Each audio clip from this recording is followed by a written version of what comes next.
In this video, we're going to show the insertion of a VAD or venous access device. In this case, we're looking at the BD Nexiva.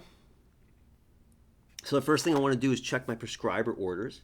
The next thing I want to do is gather my equipment. And specifically, I want to really look at what gauge VAD do I want to use. A 22 and a 20 are the most common in medical surgical environments. And today I'm going to pick a 22. After having gathered all my equipment, I'll wash my hands, I'll enter the patient room, and I'll check at least 2 patient identifiers to make sure I've got the right person. Prior to that, I may want to have put a warm blanket on the arm for better vein visualization, but it's not always necessary. So at this point, what I do want to do is put the tourniquet on.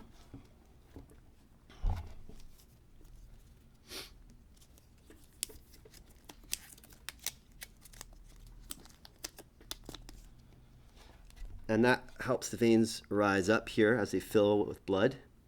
And I can visualize a vein here quite easily. And I can feel that it's nice and bouncy, so that it's a really good candidate for an IV start. So I can release a tourniquet, let the arm rest for a little bit here while I prepare my equipment. So first, well, I'll get my saline flush and I'll break the seal and I'll prime that up so it's all nice and primed up. Then I'll open my VAD kit, which in this case comes with a positive pressure cap. So I can take that out and I can connect that to my flush syringe, sterile to sterile, and prime up that positive pressure cap so that I don't inject air into the system. Okay, so that's ready to go. Then I get my VAD, and per manufacturer recommendations, I'm going to remove the needle slightly and then put it back into place so it doesn't stick so much when I'm actually trying to insert into the arm. Third thing I want to do is have my tegaderm unwrapped and ready to go.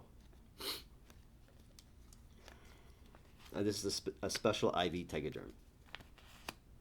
Got my swabs, got my gloves, and now we progress on to donning gloves. And I've got tape for the final step as well. And let's apply that tourniquet again. You want that nice and tight. Let's get that pressure in the veins for better vein visualization. Now, some protocols, but not all, recommend that you swab with an alcohol swab. Not only does it cleanse the area, but it helps with vein visualization. And there's a number of theories behind that in terms of milking the vein, in terms of degreasing the area for light reflection. But it's supposed to help visualize the vein. And I can see the vein quite easily here when I've applied the alcohol. It's really easy to see. And then you want to scrub with some chlorhexidine. Not all protocols will ask you to do both, but some will. So we'll just show that. You scrub with your chlorhexidine, and you let that dry for at least 30 seconds. While that's drying, you can get your VAD, expose the needle, and make sure that it is bevel up. And it should be, but it's always good to confirm that.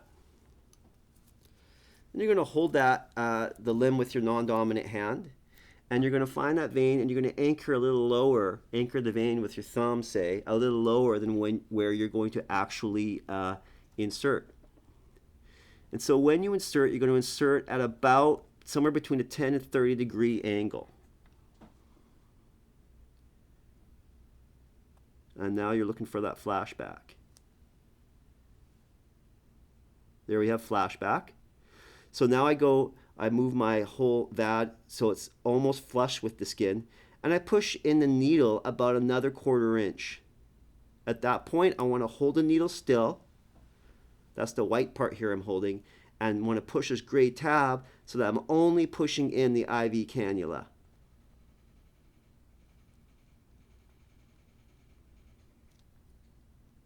Up to the hub. So now the IV cannula is in. And at that point, I can pull my needle out. I can stabilize on the butterfly here. The needle comes out very easily. I'll put that in the sharps. I'm just looking at my line here. I can see that the flashback's gone all the way through to the plug, so that's a good thing. So now I can remove my tourniquet because I don't need that increased pressure anymore. So the tourniquet is released. And now I can apply the Tegaderm.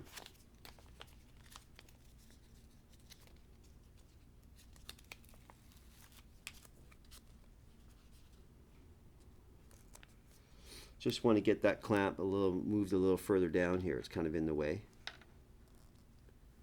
So you also want to make sure that when you apply this that you can see the site underneath the Tegaderm. So this is a good way to do it here.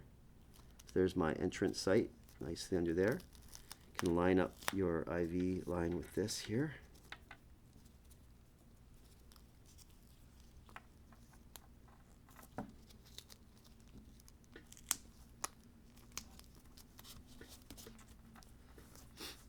Okay, then you want to remove your tape on the edges.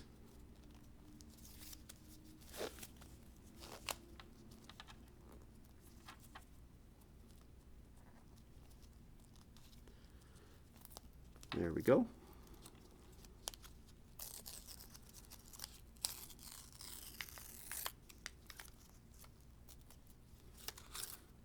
Looks pretty good there. I'm just going to take this off here.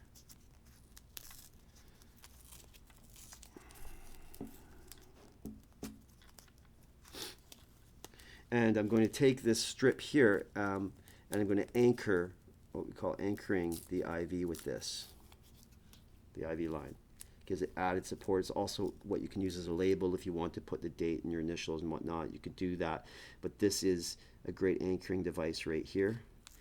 Just when you stick it on, make sure it doesn't go anywhere. Don't stick anything over top of the IV entrance site because if it comes off, it will pull the IV right out.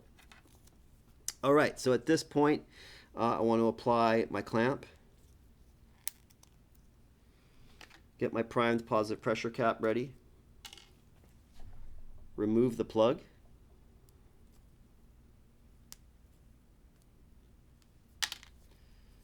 Attach my positive pressure cap. Unclamp. Flushing with a bit of turbulence here.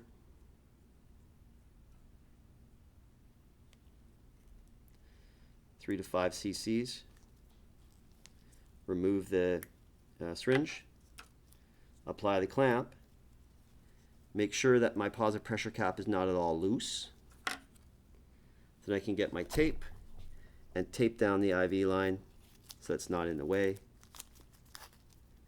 Flopping around everywhere. Again, just making sure that I'm not applying tape over the entrance site. And then I do my appropriate documentation as per facility protocol.